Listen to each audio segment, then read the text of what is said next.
Friday night, the NASCAR Hall of Fame inducted its latest class.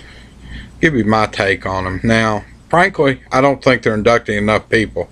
For a sport that's been around well over since the late 40s, and they're only inducting 5 people a year. Unfortunately, one of the inductees, after learning, Everett Cotton Owens, after learning of his nomination and upcoming induction to the Hall of Fame, passed away.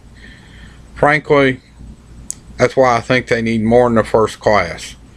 Let's just go down. Cotton Owens passed away last year. Pretty fair driver, although he did admit, I believe he was the one that had some depth perception problems and wound up being a car owner, winning a championship with David Pearson, winning races with others, including Charlie Glotzbach. He actually gave Glotzbach his first win at Charlotte. Cotton Owens belongs in. Herb Thomas, one of the best winning percentages of anybody, career cut short by a controversial crash when he was racing the Kiefer car, one of the Carl Kiefer cars for the championship back in the 50s. Kiefer actually leased the track to run another race to give Buck Baker another shot at it. Now, Buck Baker said he didn't know anything about it. I tend to believe him. As Buck Baker, let's get to him, one of the other inductees. 3-time champ, should have been in the first class. More should have been in the first class. Buck Baker liked to do it most of the time his way. He drove for himself most of the time, except the championship he won for Kiefer. That Sinatra song, My Way, kind of would have fit Buck Baker. Definitely should be in, should have been in the first class. They needed probably 100 people or more in the first class, but for some strange reason they didn't do it. I've got it on DVR. I haven't watched the induction. Let's get to Leonard Wood. One of the best crew chiefs going. Also one of the first ones to realize, let's not take as much time in the pits.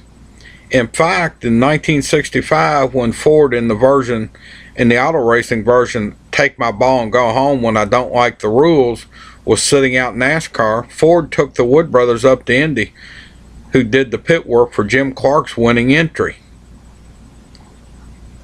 For years, and they may still hold it to this day with more pit stops, the Wood brothers held the record for least total time in the pits at Indy. I understand they are maybe the only crew ever to pit probably the only crew ever to pit Daytona 500 winning cars and an Indy 500 winning car. I don't think another crew can say that. It was only 2 years before that Tiny Lund won the first of their Daytona 500s in 1963. I don't think there's another crew that can say that. And the other thing, Leonard Wood was known really before the title became common as a crew chief, and Leonard Wood was so far ahead of his time. When David Pearson from 72, 73 on was winning all the races for the Wood brothers, they were swearing, well, they never laid a wrench on the car. Car was perfect all day. Leonard Wood was doing it with tire pressure when nobody else was. How many times, watch the races on TV, quarter pound, half pound in, out of the tire. Leonard Wood was doing that, and this was bias ply tire days. And as somebody who's worked on tires on Saturday night short tracks, tire pressure on bias ply tires makes a big difference. Trust me.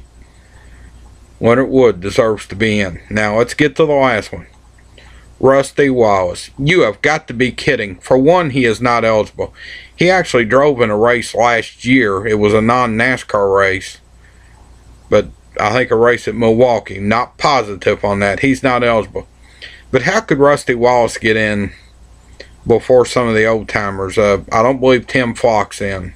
I tried to look it up and had trouble.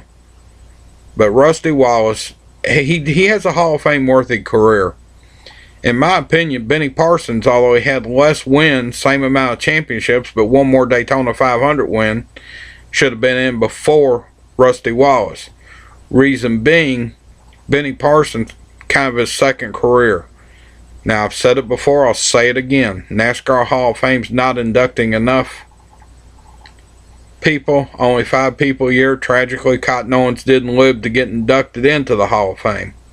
That's just been kind of my take. I'm sure there's others that deserve to be in if you go back to the 50s and so forth. But like I say, 4 of them, Leonard Wood, Herb Thomas, Buck Baker, Cotton Owens, deserve to be in. Herb Thomas, had that deal not happen with that injury that was all the way returned but not too successful, career ending, hey, who knows how many races or championships he could have won. Been kind of my take. That's all.